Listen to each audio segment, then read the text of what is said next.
Ladies and gentlemen, welcome back to yet another video. Today is going to be another reaction video. It's going to be on why I bought my Nintendo Switch 2 by a good friend of mine known as Nuadacube. I know him as Austin, but he bought his Nintendo Switch 2 around the time when it first came out.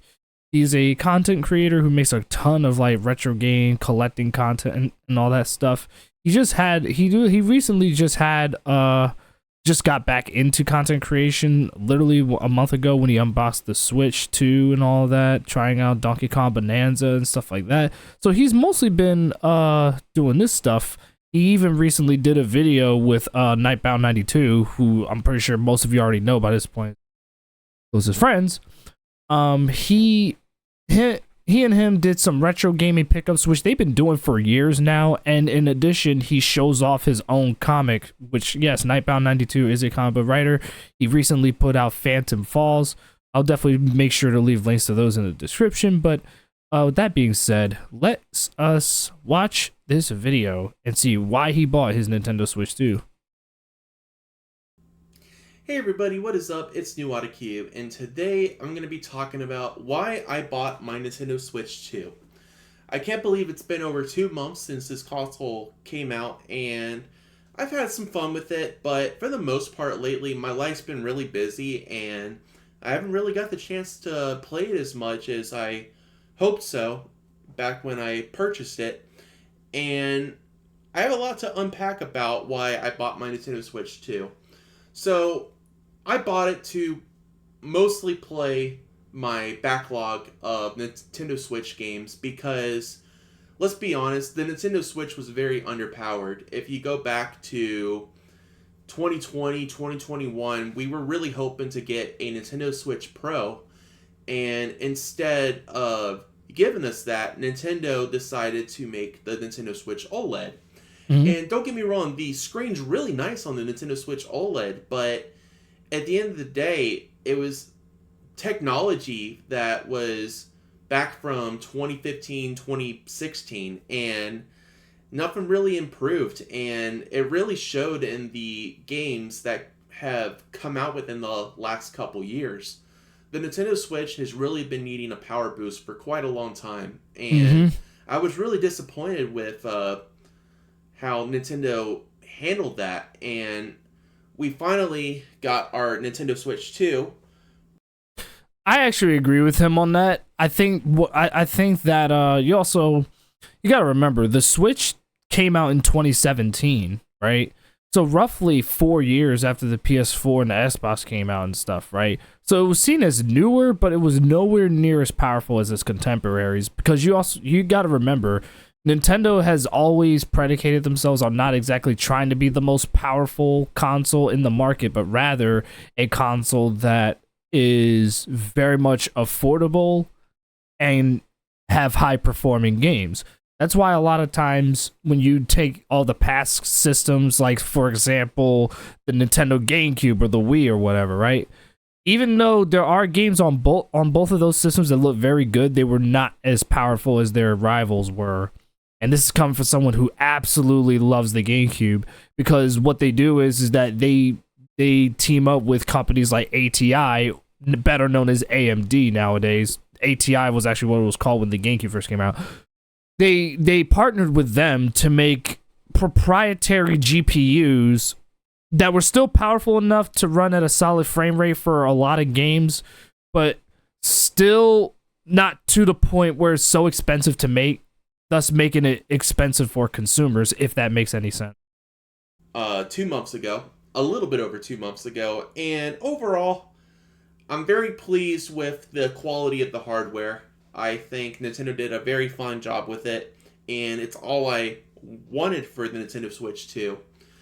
But the quality of Nintendo has become very lackluster, in my opinion.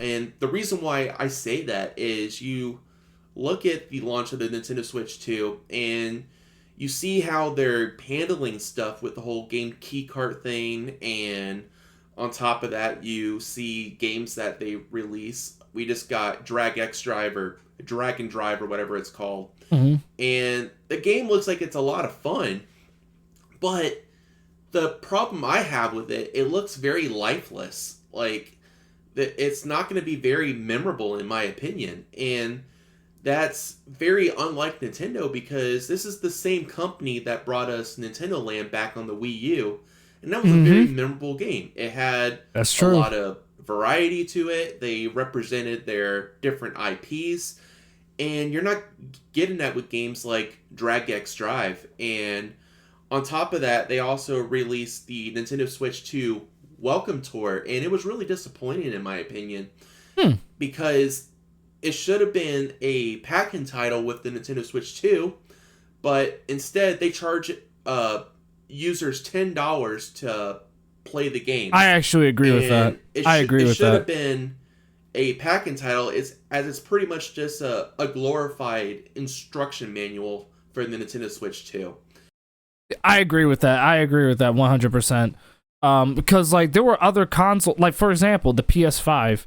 You know, in fact, I'm probably going to be bringing up the PS5 a lot, depending on what he says. Because I noticed a lot. I've noticed some parallels with the Switch 2 and the PS5, but you know, that's irrelevant for right now. But I do agree with him on that though, because like when the PS5 first came out, even when the PS4 first came out, it had like pack-in titles. It had the Astro's Playroom, which had the little Astro bots on there. Even the PS5 had it. They were both pack-in games and stuff. And on top of that, they were both very fun 3D platforming games to play that paid homage to the many decades of the Switch. Not the Switch, I'm sorry. The PlayStation. Like, especially with the recent one that came out, really references a lot of old school PlayStation IPs like, you know, Metal Gear Solid and Ape Escape and God of War, Devil May Cry, Resident Evil, you know, Crash Bandicoot, Spyro the Dragon, you know, all that stuff. So it's like the fact that Nintendo would go as far as to charge $10 just to play what is essentially a glorified instruction manual, like an introductory game, is kind of lame. It's actually really lame, to be honest with you. And I have a feeling that he's probably going to be bringing up a lot of Nintendo's rather shady business practices, which I think we can all agree is one of the things holding Nintendo back, is how they conduct themselves from a business standpoint. And that's been my problems with how Nintendo's been handling it. And yeah, it's something that I'm excited for new games to come out on the console. I'm looking forward to games like Metroid Prime 4. Same here. Elden Ring, Final Fantasy VII, Remake Intergrade. But those games you can play on other consoles. And I feel like Nintendo really Metroid needs to... Oh yeah, we're also getting Pokemon Legends ZA. And as I've seen more gameplay of it, it looks a little bit better than I expected, but it's just not the same Pokemon as many of us have grown up with, and that's a whole nother topic for another time. But yeah, there's just not really many first-party games coming out for the Nintendo Switch 2, and the console is pretty much... I don't mean to keep pausing and cutting, but that right there, in fact, I'll go back a little bit just so I can hear him play his next sentence. Yeah, that right there, what he just said right there, is literally the exact same problem that the PS5 had when it first came out. Like, when the PS5 first dropped in 2020, first of all, it was during the pandemic, so that was everybody was still going through it at the time. The thing is that, you know, when the PS5 first dropped, it didn't have a whole lot of first-party, like, brand new, like, first-party games. It did have first-party stuff, but a lot of it was either remasters or just re-releases or upgraded versions of games that was already on PS4. Like, for example, you know, Ratchet and Clank's Rift Apart. I think that one. I don't remember if that one was I might be wrong about that one. I think that one was PS5 only. That, you know, maybe besides that, you know, a lot of the other stuff like Demon's Souls, which was an old PS3 game, which while it looks good, is not an entirely new game. It's just a remaster of an older game.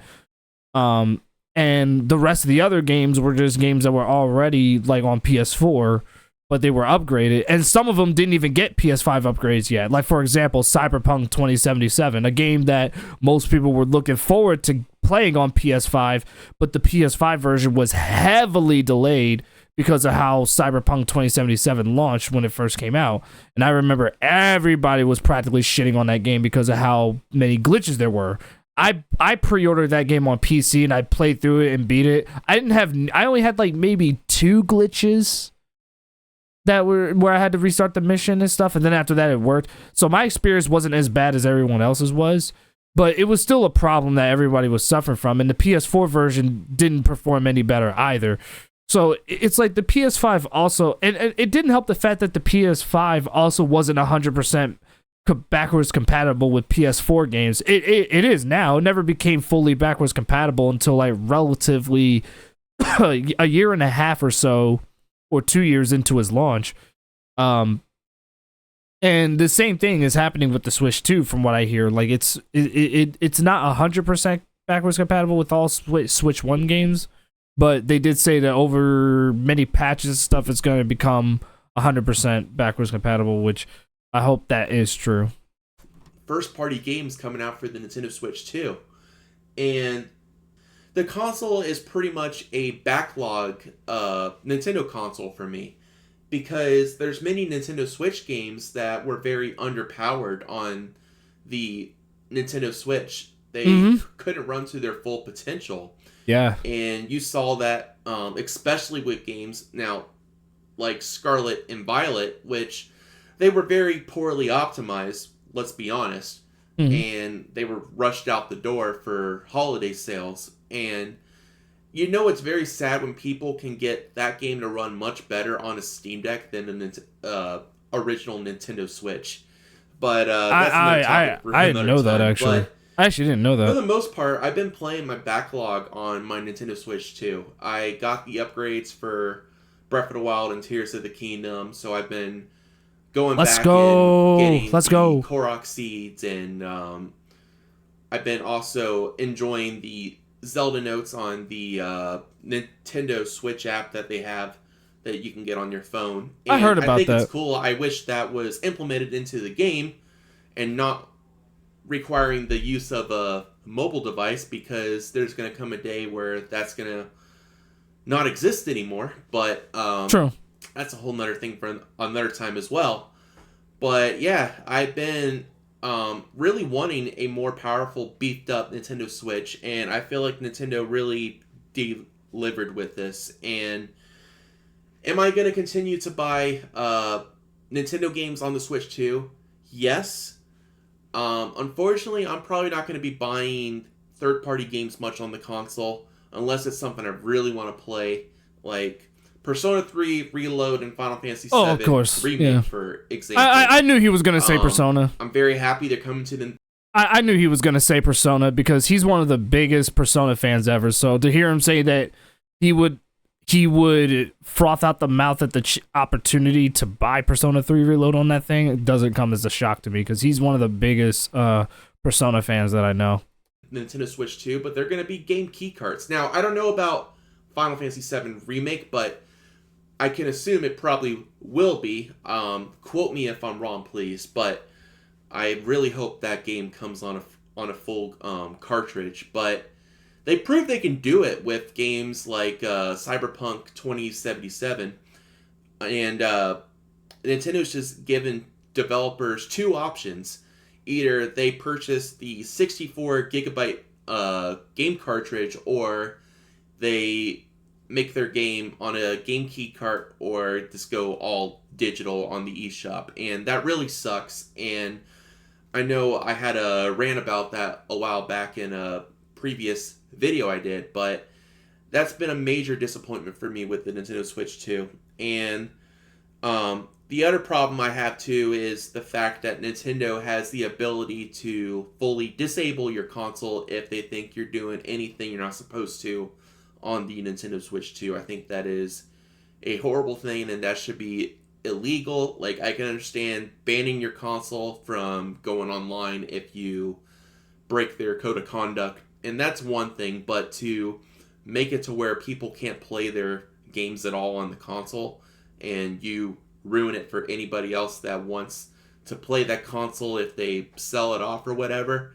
I think that's a very horrible thing. But yeah, I've been really enjoying the Switch 2 for my backlog, and I did start my copy of Donkey Kong Bonanza on the Nintendo Switch 2. I haven't really been able to play the game lately because I've been really busy, and my dock on my desk has been collecting dust, and I've been working on stuff for other projects for this channel, and I really want to play my Nintendo Switch 2 more, and it's been a challenge for me, but I'm really excited to play my backlog on the console, and there's many other Nintendo Switch games that I do want to purchase, and I'll be playing those on my Switch 2 at some point.